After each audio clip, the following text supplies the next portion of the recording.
Ada seorang alim yang doanya tak pernah tertolak. Namanya disebut dalam tafsir sebagai Balam bin Baura. Ia bukan orang biasa. Ia mengenal ayat-ayat Allah. Ia memahami kebenaran, bahkan sebagian riwayat menyebut ia tahu tanda-tanda kenabian Nabi Musa. Tapi justru disitulah tragedinya dimulai. Ketika Musa datang membawa risalah, menyeru manusia untuk kembali kepada Allah, para pembesar kaumnya merasa terancam. Kekuasaan mereka goyah. Kedudukan mereka terancam runtuh. Mereka tahu satu hal, jika Balam berdiri di pihak Musa, pengaruh Musa akan semakin kuat. Maka mereka mendatangi Balam. Doakan keburukan untuk Musa, gunakan ilmumu, jatuhkan dia. Balam tahu Musa benar. Ia tahu risalah itu dari Allah.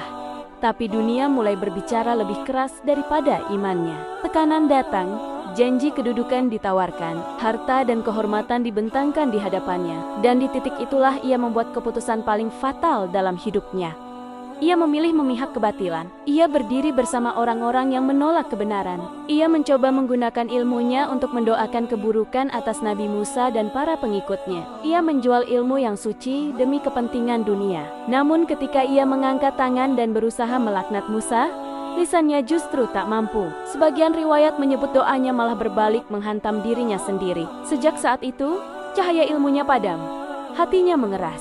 Keberkahan dicabut. Allah menggambarkannya dalam Al-Quran sebagai orang yang diberi ayat-ayat, lalu melepaskan diri darinya. Bahkan diibaratkan seperti anjing yang terengah-engah, simbol orang yang terus mengejar hawa nafsu, tak pernah puas, walau sudah tahu kebenaran.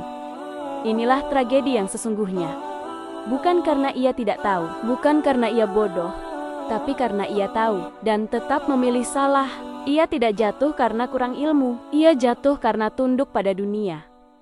Ilmunya tinggi, tapi hatinya rapuh. Ia mengenal kebenaran, tapi tidak sanggup mempertahankannya saat godaan datang. Dan itulah pelajaran paling mengerikan dari kisah ini, bahwa kehancuran terbesar bukan terjadi pada orang yang tidak tahu, tapi pada orang yang tahu, lalu berpaling. Ilmu tanpa keteguhan bisa menjadi bumerang. Kedudukan tanpa iman bisa menjadi jurang. Dan ketika hati sudah condong kepada dunia, ayat-ayat Allah pun bisa terasa ringan untuk dilepaskan. Itulah akhir tragis Balam bin Baura. Bukan mati mengenaskan di medan perang, bukan ditelan bumi seperti Karun, tapi lebih mengerikan, jatuhnya seorang alim dari kemuliaan menuju kehinaan.